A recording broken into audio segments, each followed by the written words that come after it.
welcome once again to M5's English language learning program, Let's Speak English.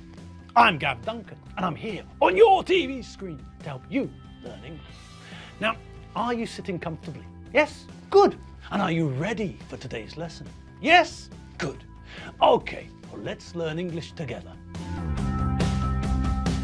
And hello, people. Hello and welcome to the studio. And also, of course, welcome to Wednesday. Yes, it's Wednesday. Wonderful Wednesday. Wednesday, straddling the week. That's the standard working week, obviously. Like the Colossus of Rhodes, before they dismantled it and took it down for repairs, obviously. I still don't know where it is. I mean, they took it down for repairs absolutely ages ago. It must be ready by now, surely. Anyway, if anyone knows anything about where the Colossus is being stored, let someone know. Maybe they've forgotten where it is. All right, well, as I said, we're here and it's Wednesday. And Wednesday is straddling the week like Colossus did before the repair job started. 1 foot in the beginning of the week and 1 foot at the end. Okay, so just like Colossus, we're here in the middle of things. And that means that it's time for us to get stuck into the middle of things once again. All right, so how far did we get yesterday? Yes, I remember now. We were talking about the past continuous, weren't we? Yes, that's right. And more to the point, we were talking about how to use the past continuous when we want to use it to make negative sentences. Okay. Now we all know and we all remember that we have to add the adverb not to the mixture, to the recipe, to make a negative sentence in the past continuous. We also know that we have to add the adverb not to a certain place. We can't just bung it in and hope for the best, can we? No. If we put it in the wrong place, the sentence sounds stupid. Not you were drinking in the pub when Dave Squid and Robin Whiffle saw you. You were drinking not in the pub when Dave Squid and Robin Whiffle saw you. So, we know that we can't just throw the adverb not in anywhere. It has to go between the correct form of the verb to be and the ing form of the verb we're using in the sentence.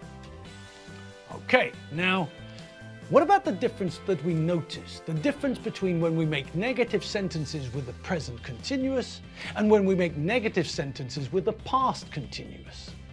Let's have another look at a couple of examples. You're not eating lunch at the moment. You aren't eating lunch at the moment. He's not working right now. He isn't working right now. You weren't eating lunch when I called you. You weren't eating lunch when I called you. He wasn't working then. He wasn't working then. Now, what can you see there? What strikes you as odd? What seems to look out of place? Yes, that's right. When we use the present continuous, we naturally abbreviate. Okay, this isn't anything new, is it? No. We all prefer to use the abbreviated form. That's just the way things are. Okay, now let's think about what happens when we abbreviate. We can see in the example that we've abbreviated in two different directions. In the first example, we joined the part of the verb to be, the part that we need to make the present continuous. We joined that part to the subject or to the subject pronoun. You are not becomes, in the first example, you're not. Okay, no problem. We know how to do this. Okay, but what about the next example? Now, in the second example, we've left the subject or the subject pronoun alone. It's there on its own at the start of the sentence.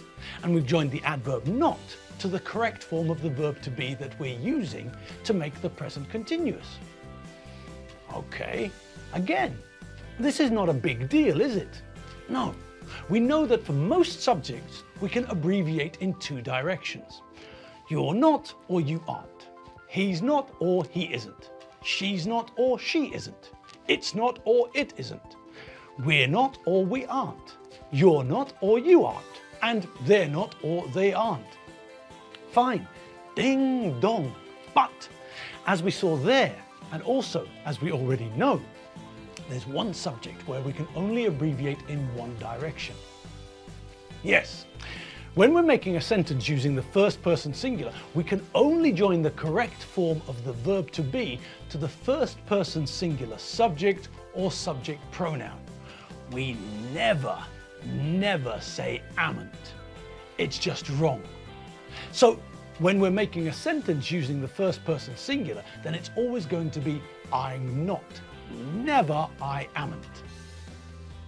All right, well, as I said, we've seen this before, but let's have a closer look at the other sentences, the ones where we use the past continuous.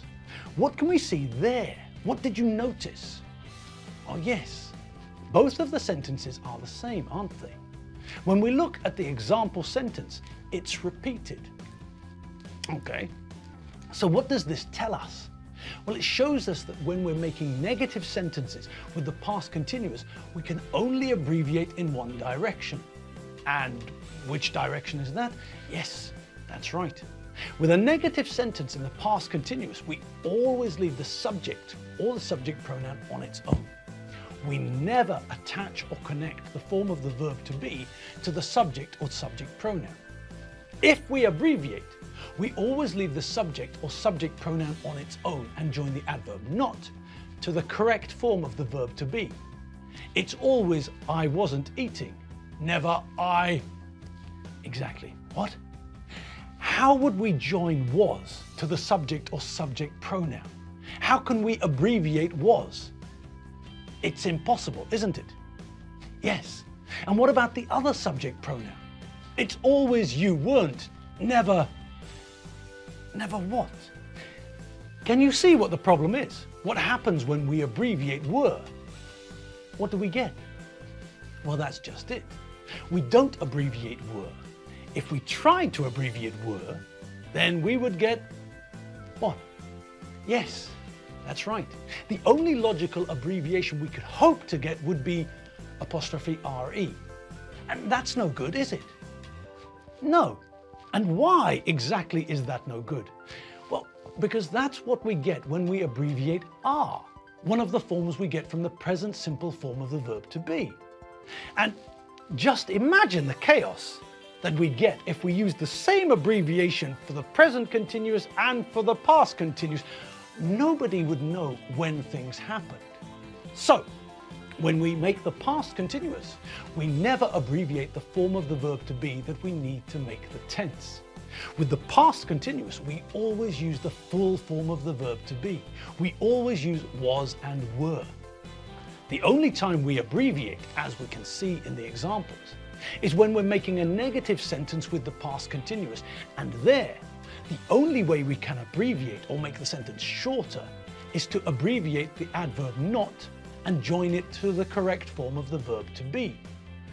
That way, we normally say I wasn't, he wasn't, she wasn't, it wasn't, and you weren't, we weren't, you weren't, and they weren't. Now, all right, there's still one thing that we haven't looked at with the past continuous, isn't there? Yes, and what's that? That's right, the question form. But let's face it, this isn't very hard, is it? No. Okay, so let's have a look at the past continuous question form. For a start, what is it that we do when we form a question? What's the difference between, say, a positive sentence in the past continuous and a question in the past continuous? Yes, that's right. The main difference is connected to the structure of the sentence, isn't it?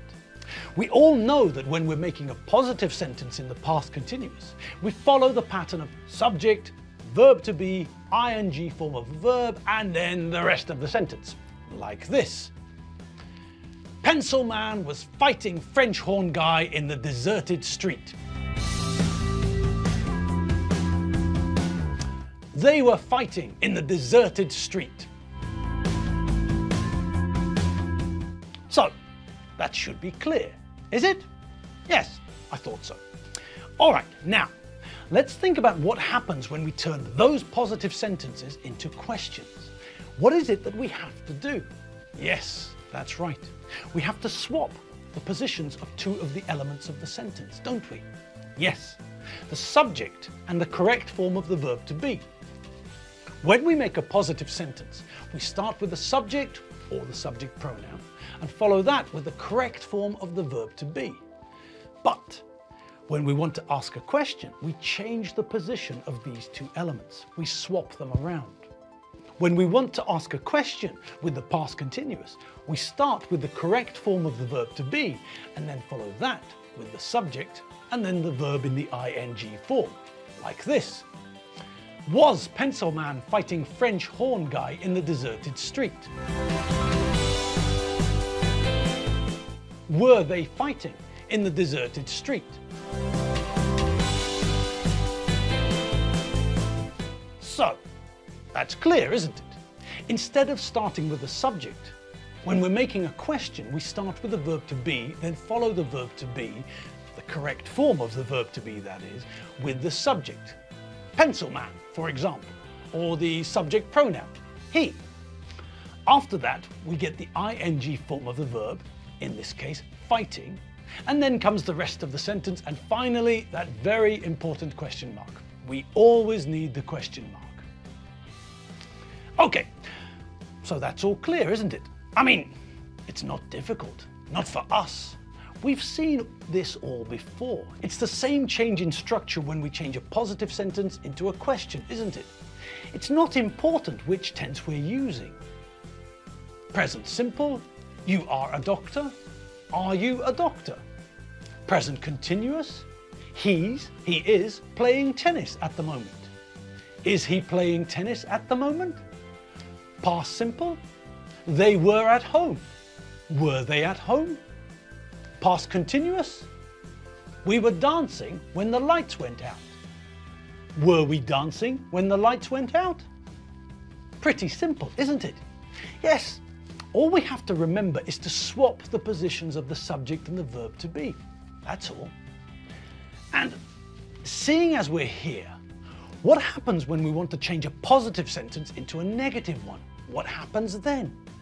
Yes, that's right. We have to add the adverb not to the mix. That word we always see when we're talking about negative sentences. Okay, so where does the not go? That's right. We follow the verb to be with not. So, let's see those positive sentences changed into negative sentences. Present simple, you are a doctor. You are not a doctor. Present continuous, he is playing tennis at the moment. He's not, he isn't, he is not playing tennis at the moment. Past simple, they were at home. They were not at home. Past continuous, we were dancing when the lights weren't out. We were not dancing when the lights went out. All right, and on that note, we're done for the day. Yes, people, our time is up and it's time for us to go our separate ways. You go that way, I'll go this way. I'm off home. I need a coffee. And as for you, well, you know that there are things that you have to do, don't you? Dog, cat, parrot, washing up. I don't know. You know what things are waiting for you. But remember, always remember to have fun when you're doing what you're doing. So, people, I'll leave you now, but I'll be back tomorrow. So, have fun, enjoy yourselves, and if you get a chance, check out the website. That's where we keep the vocab, and it's always a good idea to check your vocab every now and then. See you tomorrow. See you later. Bye.